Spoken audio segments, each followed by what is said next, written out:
بسم الله الرحمن الرحيم ن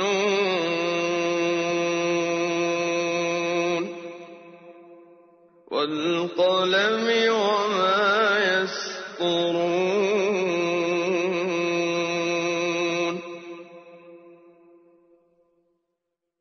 مَا أَنتَ بِنِعْمَةِ رَبِّكَ بِمَجْنُونٍ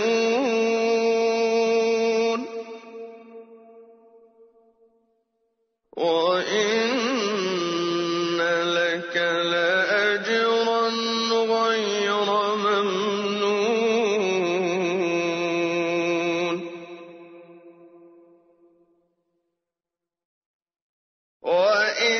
وَإِنَّكَ لَعَلَىٰ خُلُقٍ عَظِيمٍ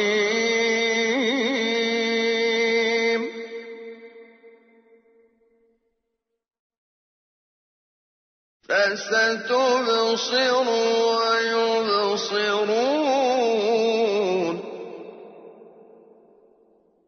بِأَييِّكُمُ الْمَفْتُونُ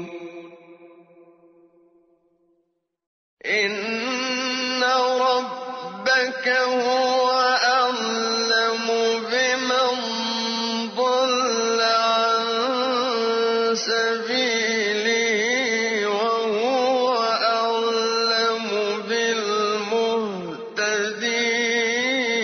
بِالْمُهْتَدِينَ فَلَا تُطِعِ الْمُكَذِّبِينَ وَدُّوا لَوْ تُدْهِنُ فَيُدْهِنُونَ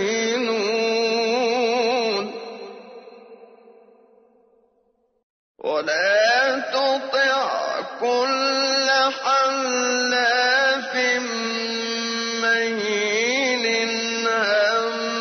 هَمَّازٍ مَّشَّاءٍ بِنَمِيمٍ مَّنَّاعٍ لِّلْخَيْرِ مُعْتَدٍ أَثِيمٍ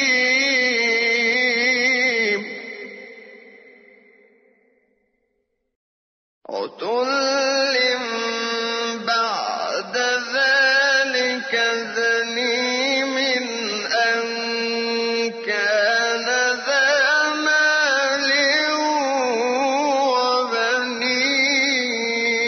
وَبَنِينَ إِذَا تُتْلَىٰ عَلَيْهِ آيَاتُنَا قَالَ أَسَاطِيرُ الْأَوَّلِينَ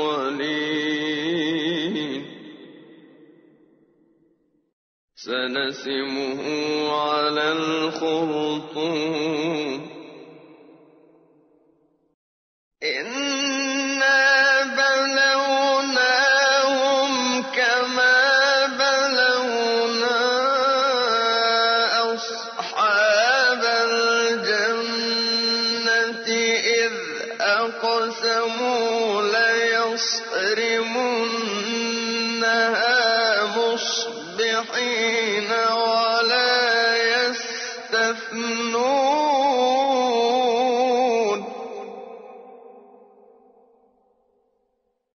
فَطَافَ عَلَيْهَا طَائِفٌ مِّن رَّبِّكَ وَهُمْ نَائِمُونَ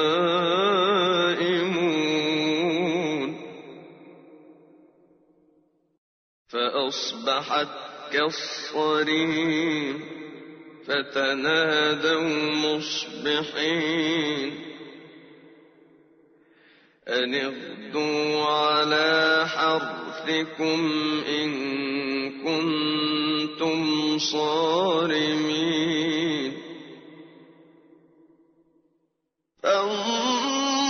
فَانطَلَقُوا وَهُمْ يَتَخَافَتُونَ أَلَّا يَدْخُلَنَّهَا الْيَوْمَ عَلَيْهِم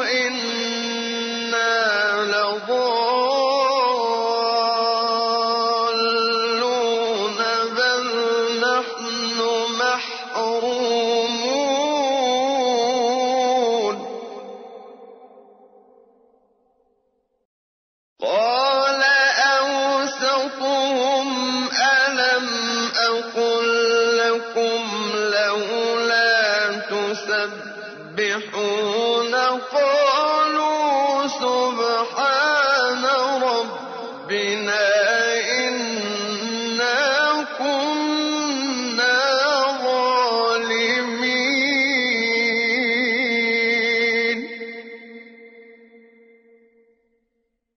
فأقبل بعضهم على بعض يتلاومون قالوا يا ويلنا إنا كنا طاغين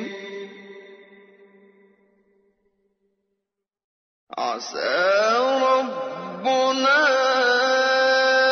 أن يبدلنا خيرا منها إنا إلى ربنا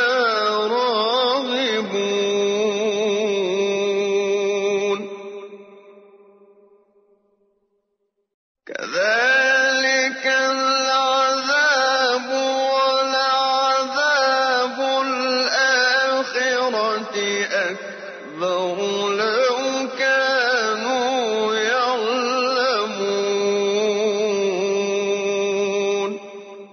Sura Al-Kalam, ang panulat. Sa ngalan ng ala, ang mahabagin, ang maawain. Nun. Ito ay isang titik ng wikang Arabic na itinuturing bilang bahagi ng himalang nakaugnay sa pagpapahayag na banal na Quran. Tanging ang ala lamang ang nakakatalos sa ganap na kahulugan nito. Isinumpa ko sa panulat. Si Ibn Abi Hatim ay nagtala mula kay Al-Walid bin Ubadah bin As-Samit na nagsabi, ang aking ama ay tumawag sa akin nang siya ay naghihingalo at sinabi niya, katotohanan, narinig ko ang sugo ng ala na nagsabi, katotohanan, ang unang nilikha ng ala ay ang panulat. At sinabi niya sa panulat, magsulat ka. Ang panulat ay nagsabi, O aking Raab, ano ang aking isusulat? Siya ay nagsabi, isulat mo ang tadhana at anumang pinahihintulutan habang panahon. At Tabari, versikulo 23, kapitulo 526. At kung ano ang isinulat ng mga anghel sa talaan ng gawa ng tao. Ikaw, sa pagpapala ng iyong Raab, ay hindi isang baliw. At katotohanan, nakalaan para sa iyo ang isang gantimpalang walang katapusan. At katotohanan, ikaw ay nasa ipinagkakapuring antas ng kagandahang asal. Si Sa'di bin Hisham ay nagtanong kay Aisha tungkol sa asal o ugali ng sugo ng ala. Kaya siya ay sumagot, hindi mo ba binasa ang Quran? Si Sa'di ay sumagot, binasa ko. Kaya siya ay nagsabi, katotohanan, ang asal o ugali ng sugo ng ala ay ang Quran. At Tabari, versikulo 23, kapitulo 529. Hindi magtatagal, iyong makikita at ganoon din kanilang makikita. Kung sino nga sa inyo ang maftun, inaalihan ng kabaliwan. Katotohanan, ang iyong Raab ang higit na nakababatid kung sino ang naligaw mula sa kanyang landas at nababatid niya kung sino ang napatnubayan. Kaya, huwag mong sundin yaong mga nagtatakwil sa pananampalataya sa Allah. Silang walang pananalig sa kapahayagan ng Quran at sa kanyang sugo. Sila ay naghangad na ikaw ay makipagsundo ukol sa relihiyon bilang paggalang sa kanila, upang sa gayon sila ay makipagkasundo rin sa iyo. At huwag kang sumunod sa bawat halaf, taong labis na sumusumpa, mahin, taong sinungaling at walang silbi. Ang isang Hamas, mapanirang puri. Si Imam Ahmad ay nagtala na si Hudhaifa ay nagsabi, aking narinig ang sugo ng Allah na nagsabing ang mapanirang puri ay hindi makapapasok sa paraiso. Ahmad, versikulo 5, kapitulo 382, na naglilibot sa mga tao upang maghatid ng kasinungalingan. Humahadlang sa mga gawang kabutihan, lumalabag sa hangganan, makasalanan. Utol, malupit, mabagsik, at higit pa doon, siya ay isang zanim, anak sa labas. Siya ay nagkaganoon sapagkat siya ay mayroong yaman at mga anak. At ng aming ayat,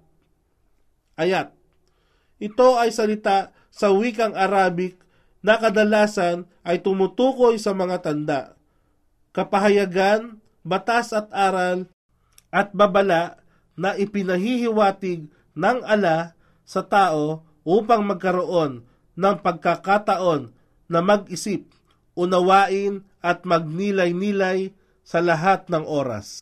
Ay binigkas sa kanya. Siya ay nagsabing, ito ay mga kwentong kasinungalingan ng mga tao ng nagdaang panahon. Siya ay aming tatatakan bilang tanda sa kanyang ilong. Katotohanan, siya ay aming sinubukan katulad ng pagsubok namin sa mga mamamayan na nagmay-ari ng hardin, nang sila ay mangakong pitasin ang mga bunga sa umaga, kahit walang pasabi ng isya ala kung ipahihintulot ng ala. Pagkaraan ay dumating ang dalaw mula sa iyong raab sa oras ng gabi at ito ay nasunog habang sila ay natutulog. Kaya't kinaumagahan, ito ay mistulang isang as-sarim. As-sarim. Ayon kay Ibn Abbas, ito ay katulad ng dilim ng gabi. At Tabari, versikulo 23, kapitulo 544. Sina Atauri at Sudi ay nagsabi, katulad ng pananim na kapag natapos ang anihan, ito ay nalanta at natuyot. Nang sumapit ang umaga, sila ay nagtawagan, magtungo sa inyong mga taniman sa umaga kung kayo ay mamimitas. Kaya't sila ay humayong nagsilakad at palihim na nag-uusap sa mahinang tinig.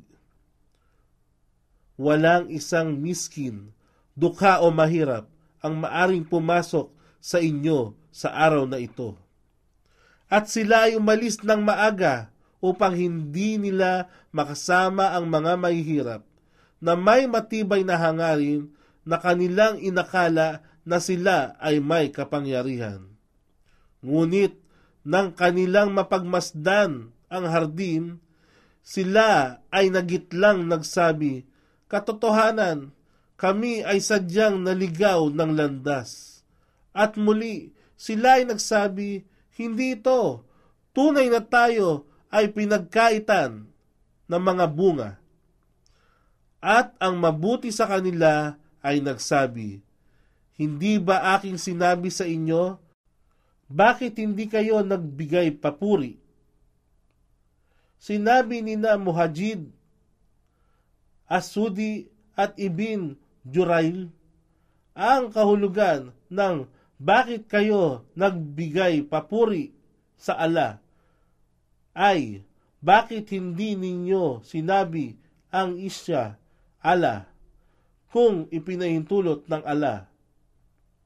At Tabari, versikulo 23, kapitulo 551 at Adur al-Matur.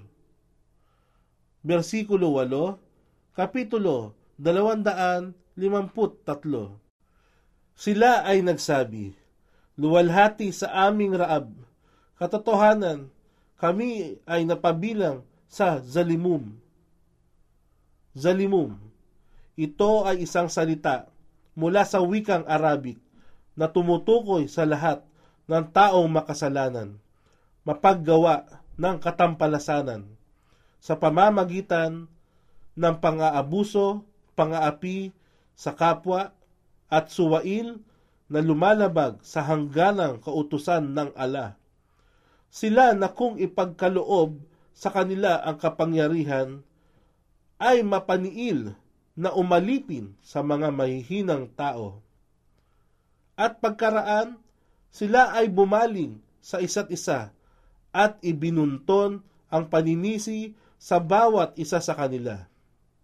Sila ay nagsabi, kapighatian sa amin, katotohanan, kami ay mga taghin, mapaghimagsik at palasuway sa kautusan ng Allah. Kami ay umaasa na maaring ang aming Raab ay magbibigay sa amin ng kapalit na mas higit na mabuti kaysa dito. Tunay na kami ay nagbabalik loob sa aming Raab. Yaon ay isang parusa sa buhay na ito, ngunit katotohanan, ang parusa sa kabilang buhay ay higit na masidhi kung batid lamang nila ito. Inna lilmuttaqina 'inda rabbihim jannatin na'im. Afanaj'alul muslimina kal mujrimina ma lakum kayfa tahkumun.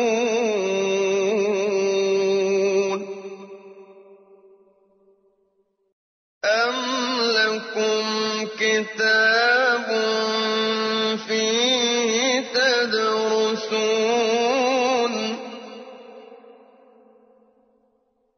Inna lakum fihi lama takhayyarun. Am lakum aymanun 'alayna balighatun ila yawmil qiyamati. Inna lakum lama tahkumun.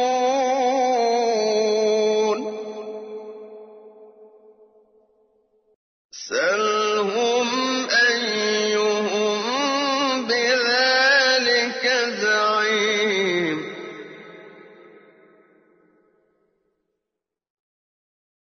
Am lahum shuraka'u falya'tu bishuraka'ihim in kanu sadiqin. يوم يكشف عن ساق ويدعون إلى السجود فلا يستطيعون.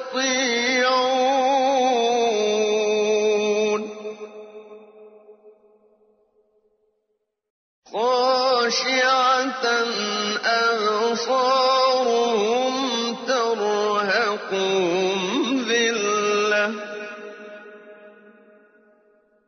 وقد كانوا يدعون إلى السجود وهم سالمون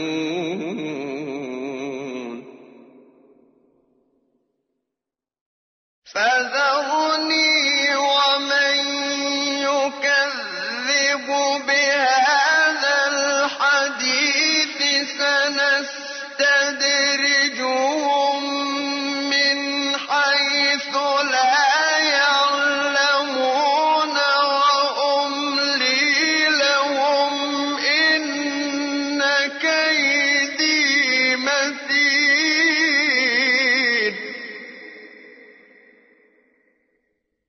أم تسألهم أجرا فهم من مغرم مثقلون أم عندهم الغيب فهم يكتبون فاصبر لحكم ربك ولا تكن كصاحب الحوت إذ نادى وهو مكظوم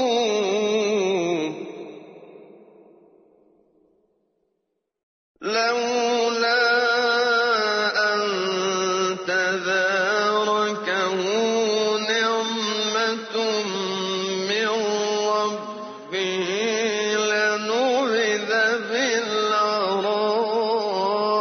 بالعراء وهو مذموم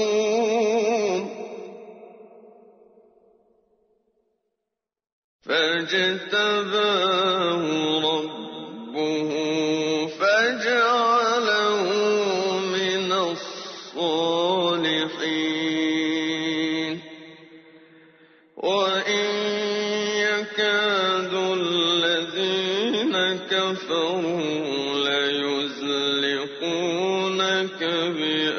بأبصارهم لما سمعوا الذكر ويقولون إنه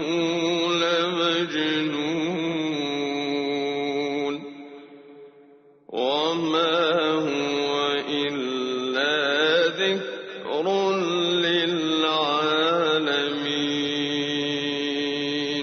Katotohanan sa mutakun. Sila ay mga taong tunay na may takot sa Allah. Sila ay gumagawa ng lahat ng uri ng kabutihan upang makamtan nila ang kasiyahan ng Allah. Gayon din, sila ay umiiwas sa lahat ng bagay na makasalanan o magiging daan upang magkasala. Minamahal nila ang Allah ng higit sa anumang bagay. Sila ang mga taong nakahandang ihandog ang yaman at buhay sa paglilingkod sa dakilang Allah. Ay hardin ng kagalakan, kapiling ng kanilang Raab. Dapat ba naming pakitunguhan ang mga taong Muslimum katulad ng pakikitungo namin sa mga makasalanan? Mujrimum. Sila ay mga taong kriminal, makasalanan, walang pananalig sa Allah at itinatakwil ang lahat ng paniniwala tungkol sa kabilang buhay. Ano ba ang nangyayari sa inyo? Paano ba kayo humusga ng kasinungalingan? O mayroon ba kayong aklat na doon ay inyong napag-aaralan? Na dito ay inyong matutunghayan ang lahat ng nais ninyong pagpilian? O kayo ba ay mayroong mga kasunduan mula sa amin na umaabot hanggang sa araw ng pagkabuhay muli, na kung ano ang sa inyo ay siyang inyong ihuhusga? Tanungin nga nila kung sino sa kanila ang makapagbibigay katiyakan para sa gayon. O sila ba ay may katambal na Diyos maliban sa Allah sa makatuwid? Hayaan silang dalhin ang kanilang katambal kung sila nga ay makatotohanan. Alalahanin ang araw kung ang Sakyu, si Abu Sa'id ay nagsasalaysay, aking narinig ang sugo ng Allah na nagsabing, ang Sakyu, lulod ng Allah, ay ilalantad at pagkaraan ang mga mananampalatayang mga lalaki at mga babae ay magpapatirapa sa kanyang harapan. Ngunit mayroong mananatiling nakapatirapa. Sila yaong nagpapatirapa sa mundong upang ipakita lamang sa tao at upang magkaroon lamang sila ng dangal sa ibang tao. At mayroon namang magtatangkang magpatirapa, ngunit ang kanyang likuran ay magiging isang buto lamang ng kanyang likuran. Sa makatuwid, hindi niya makakayang magpatirapa. Sahih Bukhari, Volume 6, Hadith bilang 441. Sifat ula, ang mga katangian ng Allah. Lahat ng ipinahayag sa banal na Quran tungkol sa sifat, katangian ng Allah, ang kataas-taasan tulad ng kanyang mukha, mga mata, mga kamay, Sakyu, lulod, ang kanyang pagdating, ang kanyang pagtayo sa kanyang luklukan, at iba pa, o ang lahat ng sinabi ng sugo ng Allah tungkol sa kanya, batay sa mapa na naligang hadith, halimbawa, ang kanyang pagpanaog o pagtawa at iba pa. Ang mga maalam na iskolar ng Quran at Sunnah ay naniniwala sa mga katangian ng Allah at kanilang pinatunayan na ang mga ito ay tunay na kanyang mga katangian na walang tawil, pagpapaliwanag sa kanilang mga kahulugan sa ibang bagay, o kaya ay tashbih, pagbibigay ng kahalintulad o pagkahawig sa anumang kanyang mga nilikha, o kaya naman ay tatil, ganap na pagtakwil sa mga katangian ng Allah. Ang mga katangiang ito ay angkop lamang sa kanya at hindi siya nakakatulad ng sino mang kanyang mga nilikha, sapagkat ang Allah ay nagsabi sa banal na Quran, walang anumang bagay ang makakatulad sa kanya, at siya ang ganap na nakaririnig, ang ganap na nakakakita. Sura, versikulo 42, kapitulo 11. Walang makakatulad sa kanya. Sura, versikulo 112, kapitulo 4. Ay ilalantad sa araw ng pagkabuhay muli, at sila ay tatawagin upang magpatirapa sa Allah. Ngunit sila na mga mapagkunwari ay hindi magagawang magpatirapa. Ang kanilang paningin ay ibababa, ang pigati ay babalot sa kanila, na sila ay laging inaanyayahan na magpatirapa sa pagdarasal habang sila ay malulusog at matitikas, subalit hindi nila ito tinangkang gawin. Magkagayon, hayaang ako ang makitungo sa mga taong nagtakwil sa mensaheng ito. Amin silang parurusahan ng unti-unti mula sa mga dakong hindi nila mamamalayan. At akin silang gagawaran ng palugit, katotohanan, ang aking balak ay matibay. O ikaw ba, Muhammad, ay humihingi sa kanila ng kabayaran upang sila ay magkaroon ng mabigat na pasanin ng pagkakautang? o nasa kanila bang mga kamay ang gaib, mga bagay na di nakikita, upang ito ay kanilang maisulat? Kaya maghintay ng may pagtitiis sa pasiyan ng iyong Raab, at huwag kang tumulad sa kasamahan ng isda. Yunus ibn Matta. Yunus ibn Matta. Siya ay si Propeta Jonas, anak ni Matta, na nilulon ng malaking isda, subalit ng dahil sa kanyang matibay na pananalig at pagbabalik loob sa ala, muli siyang iniluwan ng isda at dinala sa tabing dagat. Nang siya ay tumangis sa pagsusumamo, habang siya ay maksum, nasa gitna ng ligalig. At marahil, kundi lamang dumating sa kanya ang pagpapala ng kanyang Raab. Tunay na siya ay mananatili sa tiyan ng isda, ngunit siya ay aming pinatawad, kaya siya ay iniluwa sa tabi ng dalampasigan, samantalang siya ang dapat bigyang sisi. At saka siya ay hinirang ng kanyang Raab at ginawa siyang isang taong matuwid. At katotohanan, yaong nagsipagtakwil ay halos ikaw ay lusawin sa kanilang mga mata, sanhi ng kanilang puot at paninibugho sa iyo.